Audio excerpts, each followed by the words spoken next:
इस देश के अंदर चुनाव आयुक्त की सरपरस्ती में चुनाव आयोग का, लोकतंत्र का और संविधान का कैसे माखौल और खिल्ली उड़ाई जा रही है, वो आज आपको दिखाने जा रहा हूं। एक नहीं कई मामले हैं आज, और एक साथ आप जब इन मामलों को देखेंगे तो आपको चुनाव आयुक्त की निष्पक्षता और ईमानदारी का परिचय मिल जाएगा। पश्चिम बंगाल के चुनाव में अभी धांधली की गूंज खत्म नहीं हुई है, जहां 88% 88% मुस्लिम वोट्स हैं, लेकिन 97% वोट सीधे जाकर गिरते हैं बीजेपी के खाते में। वहां के लोग पूछ रहे हैं कि अगर हमने वोट कास्ट किया, तुम्हारे वोट गए कहां? जानते हैं, मात्र उस बूथ पर 5 वोट टीएमसी को मिलते हैं, एक सीपीआईएम को मिलता है और बाकी सारे बीजेपी के खाते में जाते हैं। उसको लेकर जब सवाल पूछा जा रहा है, लेकिन जवाब देगा कौन? वो चुनाव आयुक्त जो कृपा पात्र बने हैं। यही नहीं, राज्यसभा चुनाव की डुगडुगी बज चुकी है, लेकिन देखिए हालात क्या है। कांग्रेस के एक प्रत्याशी उनका नामांकन रद्द कर दिया, जानकारी छिपाई गई, लेकिन बीजेपी का एक लाडला जो प्रत्याशी बना हुआ है, वो बिल्कुल ठीक है, उस व्यक्ति पर भी जानकारी छिपाने का आरोप है, लेकिन नहीं, उस व्यक्ति का नामांकन पत्र रद्द नहीं किया गया। कैसे टीएमसी के लोकतंत्र पर हमला दिखा रहा हूं, कैसे टीएमसी के नेताओं पर हमले हो रहे हैं, लेकिन इस हमले के एवज में टीएमसी के एक सांसद ने मोर्चा खोल दिया है। कई सारी खबरें आज आपको दिखाता हूं। नमस्कार, मैं हूं प्रज्वल गौतम और आप देख रहे हैं the live TV. The live TV, सच सबसे आगे। सबसे पहले ये रिपोर्ट देखिए, अर्ट न्यूज की रिपोर्ट है। A booth in Bengal's New Town with 88% Muslim voters recorded 97% votes for BJP. अब आप अंदाजा लगाइए, सीपीआईएम को सिर्फ 1 वोट मिला और टीएमसी को 5। दरअसल ये न्यू टाउन, बंगाल का न्यू टाउन सीट है, वहां का एक बूथ है। उस बूथ की खासियत यह है कि वहां पर 88% मुस्लिम है। अब जब आप वोटिंग हुई, काउंटिंग के बाद पूरा नतीजा आया, नतीजे के बाद ये पता किया गया कि वोट कहां गए, तो पता लगा 97% वोट बीजेपी के खाते में गए। सीपीआईएम को सिर्फ उस बूथ पर 1 और टीएमसी को सिर्फ 5 वोट मिले। अब वहां के जो लोग हैं वो इस पर नाराज हैं। याद है, यही वाला मामला महाराष्ट्र से निकला था, पूछा था कि हमारे वोट कहां गए, एक काम करते हैं हम मॉक पोल करा लेते हैं। गांव वालों ने तय किया, वहां धारा 144 लगा ली। बस फर्क यह था कि ये वाले चुनाव आयुक्त तो नहीं थे, पुराने वाले थे, वो भी कम नहीं थे, राजीव कुमार। फिलहाल अदृश्य हैं, किसी को पता ही नहीं राजीव कुमार कहां है। कोई खोज खबर है राजीव कुमार की कहां है? नहीं ना। फिलहाल ये ज्ञानेश कुमार आए हैं। अब यहां पर सवाल उठ रहा है कि यहां पर सीट कहां चले गए सारे वोट्स। अब दूसरा देखिए, यहां पर तमाशे। सोचिए, ये लोकतांत्रिक है, लोकतंत्र है भाई, लोकतंत्र। दीजिए नाम इसे लोकतंत्र का।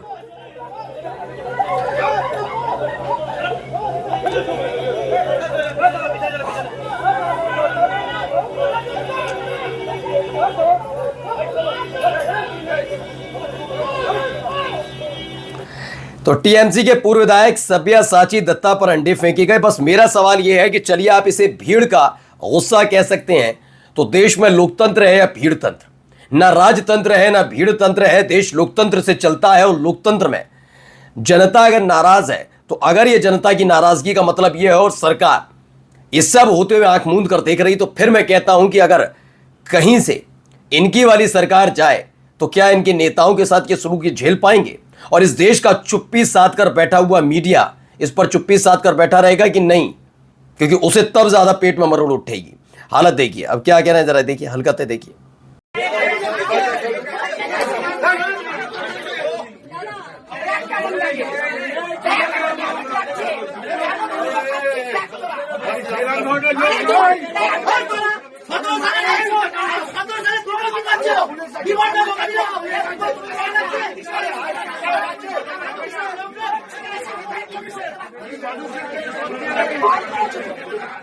वो पूर्व विधायक थे और ये देखिए यहां पर ये पूर्व मंत्री हैं। स्थानीय लोगों ने पूर्व टीएमसी मंत्री उज्जवल विश्वास के दफ्तर में घुसकर उनके ऊपर अंडे फेंके। ये लगातार एक जगह से दूसरी जगह चल रहा है। अब यहां पर देखिए कल्याण बनर्जी वाला फिर मामला है।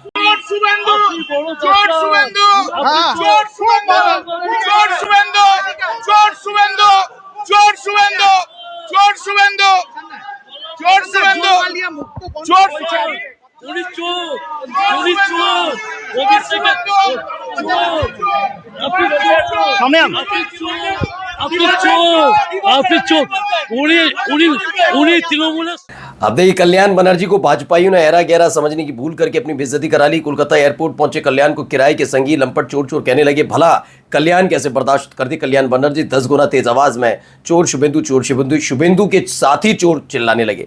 चोर चोर कहने वाले तुरंत मिमियाने लगे। घनघोर बेइज्जती हुई।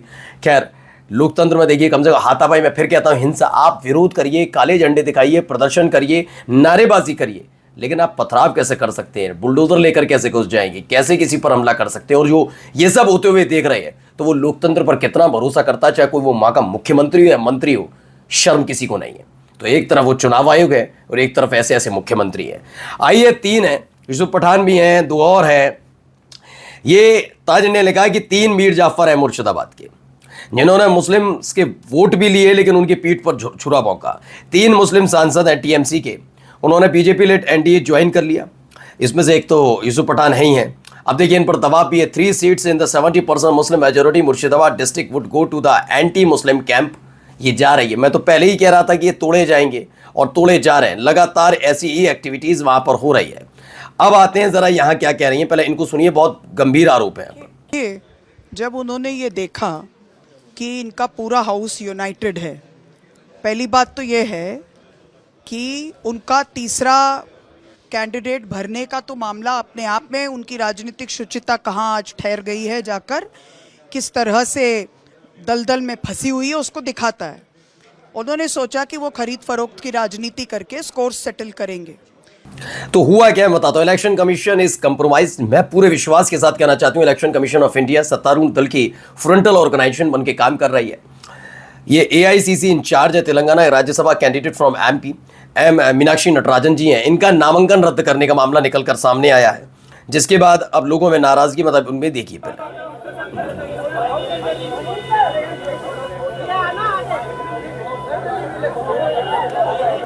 जो लोग कह रहे हैं बीजेपी खत्म करने का काम कर रही है, मैं नहीं कह रहा। भारतीय जनता पार्टी ने तो उसी दिन कर दिया था जब चुनाव आयुक्त तो अपनी मनमर्जी का चुना था। अब चुनाव आयुक्त कैसे कर रहे हैं, इस देश के लोकतंत्र की हालत अब सोचिए। धरने पर बैठे कांग्रेस के सीनियर नेता धरने में बैठ गए। राज्यसभा चुनाव में जिस तरह की धांधली हुई उसके खिलाफ कांग्रेस के सीनियर नेता चुनाव आयोग के सामने धरने पर बैठे हैं। धांधली क्या है मैं सारा समझाता हूं। देखिए तो 2 चेहरे हैं, 2 चेहरे आपको नहीं, मीनाक्षी नटराजन है और दूसरे उमंग सिंगार है। कांग्रेस की राज्यसभा उम्मीदवार मीनाक्षी नटराजन का नामांकन मध्य प्रदेश में खारिज। चुनाव अधिकारियों ने पाया कि एक मामले से जुड़े उन्होंने पाया एक मामले से जुड़ी जानकारी कथित तौर पर छिपाई गई। बीजेपी का आरोप था कि कांग्रेस ने तेलंगाना में चल रहे एक अदालती मामले की जानकारी अपने चुनावी हलफनामे में नहीं दी। कांग्रेस ने बताया केवल एक नोटिस मिला है जिसमें पूछा गया है और उनके और अन्य लोगों के खिलाफ कार्रवाई क्यों शुरू नहीं की जानी चाहिए। मीनाक्षी नटराजन पर कोई एफआईआर दर्ज नहीं हुई है, लेकिन चुनाव अधिकारी कहां माने। बीजेपी की शिकायत है और ना ये घिनघिना है, ऐसा हो सकता है। अब देखिए कांग्रेस और उमंग से अगर सोचें कोई कवरिंग कैंडिडेट क्यों नहीं था। दिल्ली में चुनाव आयोग के दफ्तर के सामने धरने बैठ गए जयराम रमेश, भूपेश बघेल और दूसरे कांग्रेस के नेता। उधर झारखंड में रिलायंस से जुड़े बीजेपी समर्थित निर्दलीय उम्मीदवार परिमल नथवानी के खिलाफ कांग्रेस ने आरोप लगाया कि प्रत्याशी के विरुद्ध दर्ज आपराधिक मामलों से जुड़े कॉलम में अधूरी जानकारी दी गई है, लेकिन रिटर्निंग ऑफिसर ने फैसला रोका। दोनों एक जैसे मामलों पर फैसले अलग अलग, किसी को हैरानी है क्या? एक तरफ नामांकन रद्द होगा और दूसरी तरफ क्या होगा? दूसरी तरफ आशीर्वाद बरसाया जाएगा और फिर कहते हैं निष्पक्ष। मैंने कहा ना लोकतंत्र संविधान, इसकी खिल्ली उड़ाई जा रही है। नमस्कार।